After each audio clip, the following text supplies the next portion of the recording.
unconditional, then it's the potion that I'm searching, the truth that I'm serving. My spaceship was built from limestones of pyramids. My star was David, Solomon was sacred, Michael was the angel, the pentacle of Venus, the shields of Isis. Sitting beside me, registering my psyche. My third eye opened slightly, love became the almighty. Heaven was inside me like the 7 children of Pisces. What I want to talk about is the metaphysical aspects of martial arts, and how martial arts is actually a weapon that we use every day in our lives. Now, what do I mean by this technique called the technique of martial arts? Well, it's simple, really and truly. You know, we have to look at the aspects of Tai Chi. You know, when one gets into a fight and one is seducting the technique of Tai Chi, he is actually indulging in accepting the drama coming into his life or her life. Now, what do I mean? Well, Tai Chi is all about taking the energy that is being sent towards you and being able to kind of redirect it back. So what you're doing is actually taking in the energy from the other person and sending it back. So it's all about just flowing in with the techniques which is coming into you. So essentially, you know, Bruce Lee said, be water. You know, don't try to analyze. You know, be still, analyze, move with the motion, and ultimately that is the key to fighting. It's the key to fighting with life, getting on with the circumstances in our lives. It's all to do with allowing the flow of energy to do what it's got to do, because you got to see it this way. Everything that happens to you is actually already going to happen to you, right? It is already going to happen to you. So there's no point of running away from anything. I mean, it's going to happen. It's going to manifest regardless of whatever happens or whatever happens. Now, you can change the way how you respond to it, and obviously that's your karma. But at the end of the day, it's going to happen to you accordingly. So the technique is actually knowing how you respond to the circumstance and scenario. So as the technique comes into you, you know what to do. So if someone comes to, you know, cause some kind of havoc towards you, then you know how to take on that energy and just rotate it back. So essentially, the key is surrendering.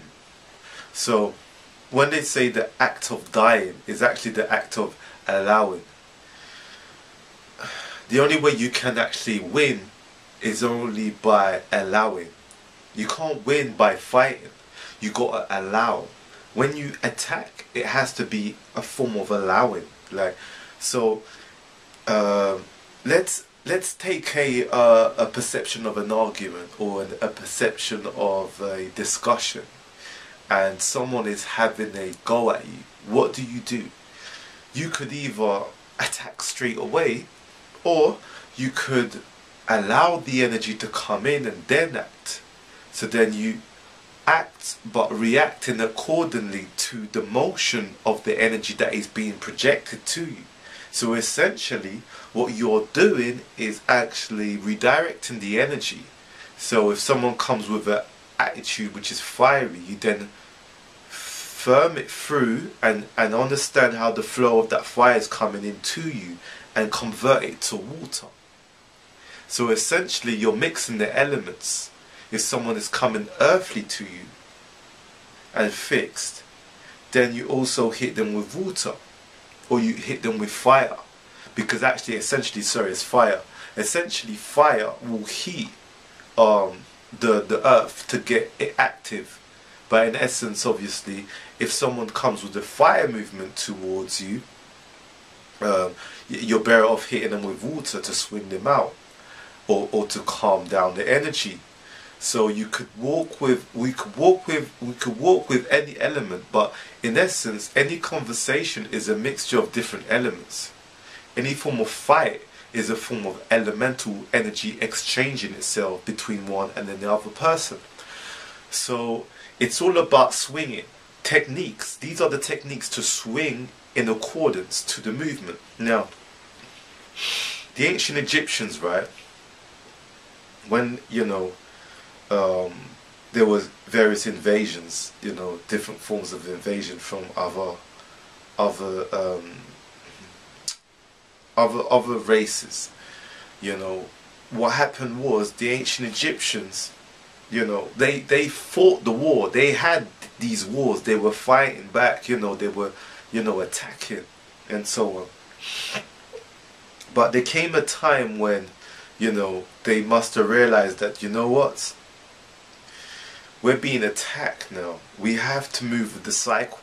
The cycle is we must lose our power. Our power must come out. But, you know, in essence, the power had to kind of slide in a way where they understood something which was higher than what they, you know, they understand right now. Because how they understood this energy is that, okay, it's happening to us. This is the cosmos saying that, look, this is, you've created this karma, or this karma is coming in. Now you must allow to kind of understand what the journey is to come out of that glorious or pharaoh or king aspect to then go back into it. So there's a lesson that must be learned from this karma, and we're talking about the different wars that happen, the different wars. So in essence, what we're doing, what we were actually creating was a section to actually perceive that aspect of us, and then we react to it in the essence that we don't actually attack it straight away, but we actually observe the situation for what it is and allow it to come in, but however have a reaction which is suitable to the motion of the cycle of nature. So in essence, we're moving with nature, but in a way that is not projecting. So it's a form of Tai Chi. It's a form of Tai Chi. The cycle of Tai Chi, how the motion of Tai Chi works. Tai Chi is the motion of fighting. It's the natural motion of fighting. You receive because it's coming into you. You projected your thoughts, so you must receive. You know, life is in a state of receiving. And then you react through just the motion. And in essence, that's how it works. So that's how we have to look at it when we look at how we fight in society or in life. That's what I wanted to share today. It was very, very short. Hope you got the understanding of it. Thank you.